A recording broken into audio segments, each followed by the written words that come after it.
Os sistemas de produção buscam cada vez mais produzir mais com o mesmo, ou seja, aumentar a produtividade. No caso da pecuária de corte, o retorno obtido com a atividade no Brasil poderia sim ser melhor explorado. Para falar sobre os entraves que esbarram esses ganhos, o Bom Dia Produtor recebe ao vivo no estúdio a pecuarista, mestre e doutoranda em desenvolvimento econômico pela Unicamp e consultora em mercados agropecuários, Mariane Crespolini. Mariane, bem-vinda mais uma vez, é um prazer tê-la aqui de novo. Bom dia para você. Bom dia, Juliana, bom dia a todos que estão em casa. Muito obrigada pelo convite, é sempre uma satisfação. Vamos falar então sobre produtividade na pecuária de corte no Brasil. Para a gente começar, qual que é a média nacional hoje em dia e quanto que o Brasil poderia alcançar com o seu potencial? Bom, hoje nós estamos falando de uma média nacional de 4 arrobas por hectare. Então ela é muito baixa ainda, melhorou muito, a nossa produtividade melhorou muito, mas tanto é fato que a gente ainda tem muito a melhorar, que poucos pecuaristas falam desse número, né? Poucos pecuaristas sabem quantas arrobas ou quantos quilos de carne você produz por hectare. Coisa que na soja a gente já fala, né? Na agricultura a gente fala em sacas de soja em produtividade. Eu conheço produtores que produzem 30, 35 arrobas por hectare. Então, assim, o nosso potencial, ele é enorme, né? Então, se a média nacional está em 4, né, existe ainda um longo trabalho a ser percorrido. Um longo trabalho. E aí, o que a gente tem que trabalhar sempre, principalmente internacionalmente, no discurso da pecuária, é que, assim, esse nosso defeito, que é uma baixa produtividade, é também um grande potencial para o Brasil em mercados futuros, assim. Por quê? Eu posso produzir mais numa mesma área, sem necessidade de abrir outras áreas ou sem necessidade de grandes investimentos. Por exemplo, os Estados Unidos, para ele produzir uma arroba a mais, o tanto de dinheiro financeiro que um produtor tem que pôr é mais do que aqui no Brasil, que se você fizer algumas técnicas básicas, você já aumenta expressivamente essa produtividade. A que fatores você, Mariane, como pesquisadora, atribui essa dificuldade em ganhos de produtividade aqui no país? Bom, o primeiro fator é um pouco histórico, né? A nossa pecuária, ela foi pautada, né? O governo, desde a década de 60, 70, ele estimulou o aumento da produção por aumento de área, né? Então, muita gente coloca o produtor como vilão, mas ele tem toda uma questão histórica disso. Então, ele foi estimulado, o governo deu estímulos financeiros para isso ser via abertura de área. Depois a gente teve um período muito longo de inflação, onde o boi ele era reserva de valor. Né? Então, um pecuarista, principalmente um pouco mais velho, que hoje em dia fala assim, eu nunca quebrei esse sistema mais tradicional, sempre me deu dinheiro, ele é muito lúcido, ele não está errado no pensamento dele. Porque esse contexto histórico da abertura da área, a questão do período inflacionário, então a gente tem controle de inflação de 20 anos para cá, não é um período tão longo, né? Então tem toda essa questão histórica. Um segundo fator que a gente observa é a questão também de como que eu faço. Então, às vezes ele viu um vizinho que inovou e que investiu e quebrou. E aí ele vem um receio. Qual que é o primeiro passo que eu dou?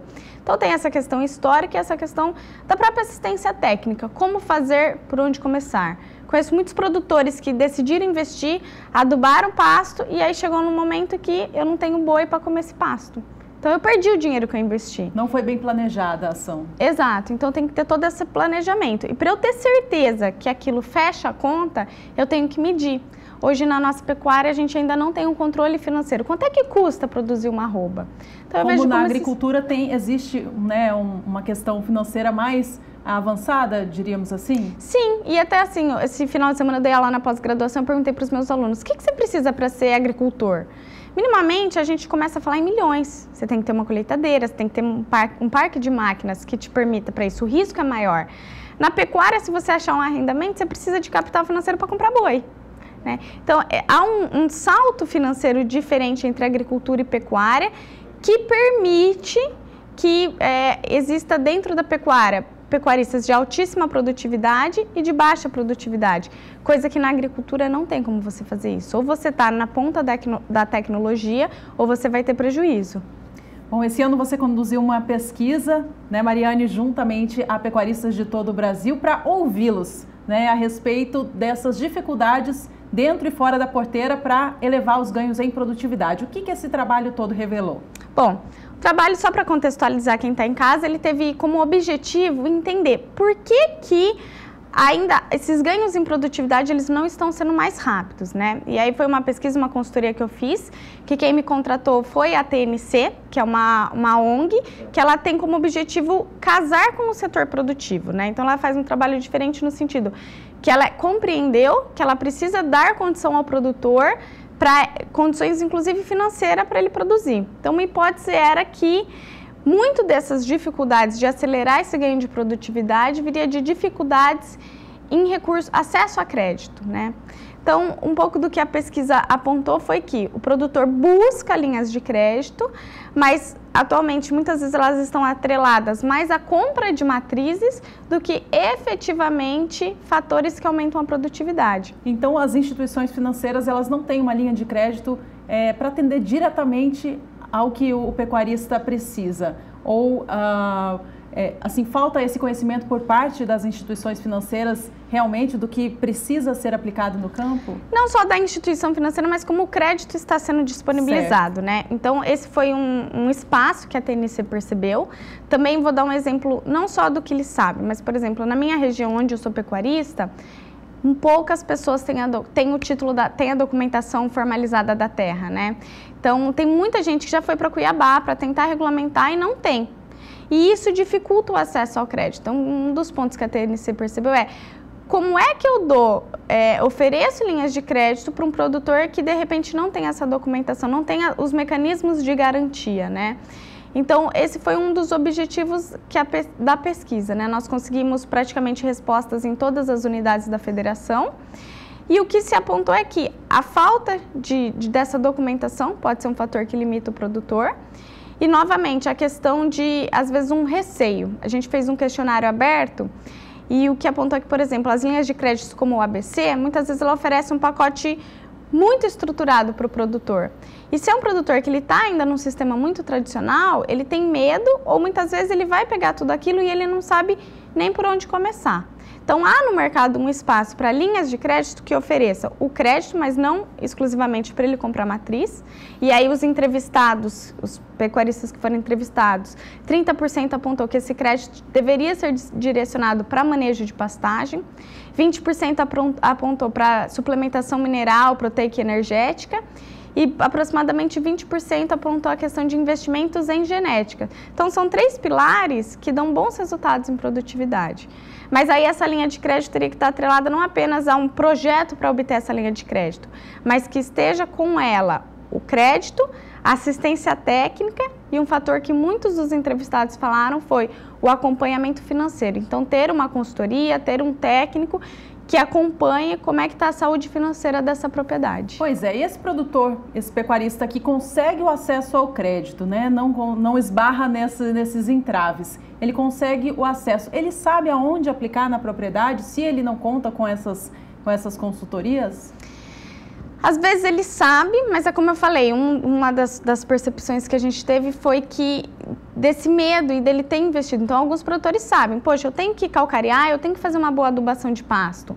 Mas muitas vezes eu tenho gado para comer esse investimento que eu estou fazendo? Qual que é a medida ideal? E, novamente, ele vem com um paradigma, ele vem com um contexto histórico que tradicionalmente a atividade não fazia isso. O que tem dado muito resultado, e a gente viu também nos questionários, é a questão de dias de campo. Então, assim, eu nunca fiz, mas meu vizinho está fazendo, eu vou lá dar uma olhada. E aí, esse aprendizado em rede de pecuarista para pecuarista. Então, por exemplo, o dia de campo é algo que dá um resultado fantástico nesse sentido, porque ele vê um pecuarista que fez, não quebrou, né? Porque há é um exemplo, né? É um modelo que está sendo apresentado. É um modelo que está sendo apresentado, então isso tem sido algo que está caminhando muito nesse sentido. E aí a gente precisa, né? Na teoria econômica a gente vê que sem crédito, sem esse crédito, por mais que o pecuarista, ao contrário do agricultor, ele não seja um produtor que está muito alavancado ou endividado, né? Isso é mais comum na agricultura. Ele tem que ter esses pilares para ele ter essa coragem para ele investir. Desculpa ter interrompido, Imagina. Só queria comentar que realmente a gente tem visto cada vez mais os dias de campo acontecendo, né? Sendo exemplo aí para outros produtores rurais, pecuaristas que queiram implementar alguma nova ação na sua propriedade. As instituições financeiras, Crespolini, elas têm a obrigação ou a responsabilidade de fazer um planejamento estratégico junto àquele tomador de crédito? Ainda não, ela não tem essa obrigação e principalmente às vezes o planejamento, como eu falei, ter o projeto é um dos passos básicos para ele conseguir o financiamento. Então ela não tem esse acompanhamento, mas uma das preocupações da instituição financeira é que quem adquiriu o crédito pague esse crédito. Então um dos pontos que a gente apontou nesse trabalho foi que isso seria até uma forma de segurança a mais para a própria instituição financeira. Certo. A falta de documentos, como a gente estava comentando aqui antes, né, especialmente aqueles relacionados à governança fundiária, são um limitante ao acesso ao crédito? Sim, é um limitante. A gente vê, por exemplo, que tem muitos produtores que arrendam a área e gostariam de ter acesso ao crédito, mas que para ele conseguir isso, ele precisa de uma carta de anuência do dono da terra, que muitas vezes não está disposto a oferecer essa documentação.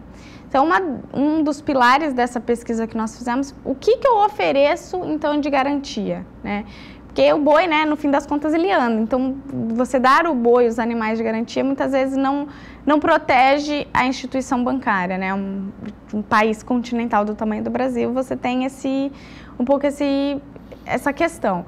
Mas ainda hoje nós temos muita área sem documentação, tem muita área, principalmente no norte do Brasil, que a gente ainda não sabe quem é o dono daquela área. Então, é um gargalo, né? Para as áreas mais consolidadas como Sul, Sudeste, isso é um problema menor, mas conforme a gente vai avançando, essa questão vai aumentando. Um gancho, Juliana, que a gente observou também na pesquisa é que pecuaristas e aí também agricultores que já estão no nível alto de produtividade estão buscando crédito para comprar o vizinho, que tem baixa produtividade. Olha só. E a gente identificou que essa é a juros acessíveis e tudo mais, é uma grande oportunidade para fundos internacionais que têm interesse em oferecer essas linhas de crédito, tem essa demanda de quem já tem alta produtividade também comprar aquele que ainda está numa baixa e média produtividade. Então, há uma oportunidade de negócio nisso também.